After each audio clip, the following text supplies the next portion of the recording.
What they don't tell you about becoming successful, they tell you to dream big. They tell you to visualize, to set goals, to believe in yourself.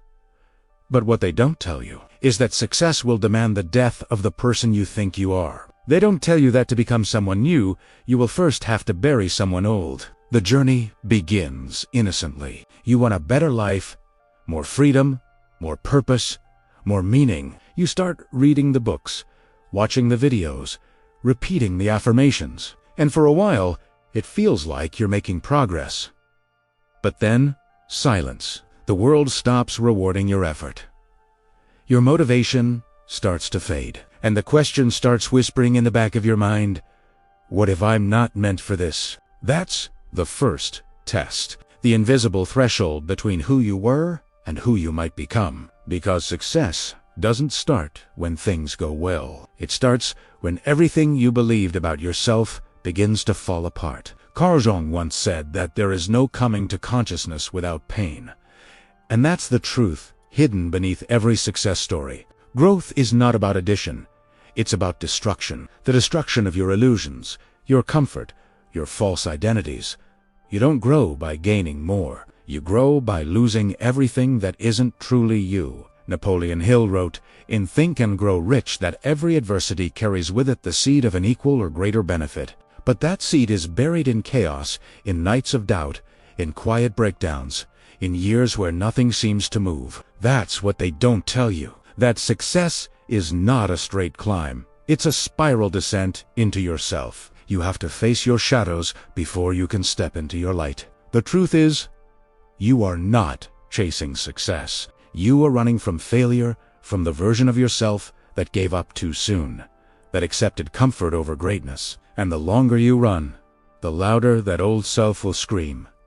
Until one day, you stop running and you face it. That's where transformation begins. Most people think success is about doing more, working harder, waking up earlier, reading another book. But the truth is, success begins when you stop avoiding the parts of yourself you don't like. Jung called this integrating the shadow. It means facing the fear, the anger, the laziness, the envy, and understanding. They're not enemies, they're signals. Every trait you reject in yourself holds a piece of your power hostage. You can't become whole while hating half of who you are. You can't become great while pretending you're not flawed. To become successful is not to become perfect, it's to become real.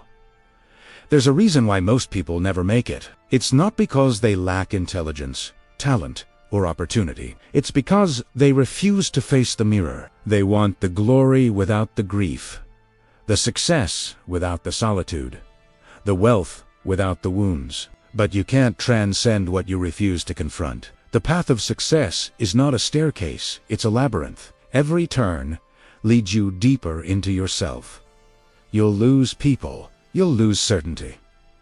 You might even lose your mind for a while, but if you endure it, if you stay present through the chaos, you'll find something that no amount of money can buy.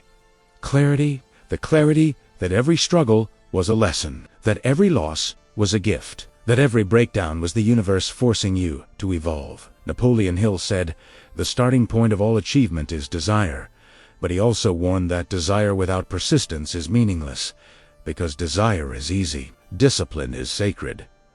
Anyone can want, few can endure. You will be tested, not by the world, but by yourself, by your habits, your doubts, your distractions. Every day, you'll face the question, do I truly want this, or do I just like the idea of it? The truth is, success doesn't come to those who merely desire it. It comes to those who are willing to suffer for it. Every great transformation begins with disillusionment. You must unlearn what you think success looks like. You must detach from the illusion that happiness is waiting at the finish line, because it isn't. Success doesn't save you. It simply exposes who you already are. If you're insecure, success magnifies your insecurity. If you're empty, success deepens your emptiness. If you're lost, success multiplies your confusion. That's why inner work matters more than outer hustle. You don't attract what you want. You attract what you are. Jung described individuation, the process of becoming who you truly are, as the goal of human life. And that's what success really is. Not the cars, not the followers, not the applause. It's the journey of becoming yourself completely. Every obstacle, every rejection, every failure, they're not punishments. They're invitations. Invitations to grow, to evolve, to align your external life with your internal truth. Here's what they don't tell you. When you start changing, the world won't celebrate you. Friends will question you. Family will doubt you. Strangers will mock you. Because your evolution threatens their comfort. People love the idea of growth until it requires them to outgrow something they love. But if you can learn to stand alone, to walk through that lonely valley without seeking validation, you'll find your power, because independence of thought is the foundation of all true success. Napoleon Hill said, "There are no limitations to the mind except those we acknowledge." And that's the battle, not against circumstances, but against the limits you've accepted. Your mind is both the prison and the key. And most people spend their lives decorating their cells instead of breaking out. The day you stop explaining your dreams to small minds, that's the day your real journey begins. Success will not arrive with fanfare. It will arrive quietly on a morning where you wake up and realize you've become someone you once admired. Not because you forced it, but because you endured what others avoided. That's the paradox. The more you chase success, the further it runs. The more you focus on becoming whole, the more success finds you. Because success is not an achievement, it's a byproduct of alignment. Carl Jung once wrote, "Until you make the unconscious conscious, it will direct your life and you will call it fate." That's the hidden truth of self-evaluation. You're not fighting luck. You're fighting your own unconscious programming, the childhood patterns, the fears, the buried pain. You can change your strategy 1,000 times, but if your subconscious believes you're unworthy, you'll sabotage yourself every single time. That's why awareness is power, not knowledge, awareness. Knowledge fills your mind. Awareness frees it. They don't tell you that success is lonely, that when you rise, the air gets thinner, that solitude becomes the price of authenticity. But loneliness is not the enemy. It's the silence where truth is born. In that silence, you meet yourself without distraction. You learn that peace is not found in the noise of achievement, but in the quiet confidence of alignment. You stop chasing and start becoming. And when you do, you realize success was never about money or fame or validation. It was about self-mastery. To conquer the mind, to command the emotions, to transcend the ego.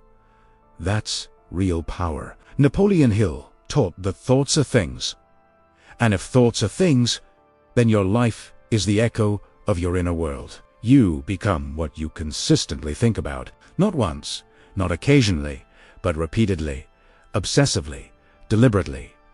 Every thought is a vote for your future self. And every moment, you're casting that vote through your focus, your habits, your choices. So when people ask, "What's the secret to success?" you can tell them this.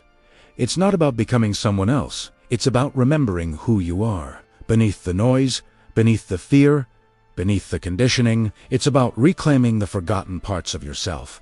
The ones you buried to fit in, to be liked, to be safe. Because real success is not about winning the world. It's about no longer losing yourself. In the end, success is not a destination. It's a mirror. It reflects your discipline, your integrity, and if you're brave enough to look into that mirror, to face the shadows, to endure the pain, to keep walking through uncertainty, then one day you'll realize something profound.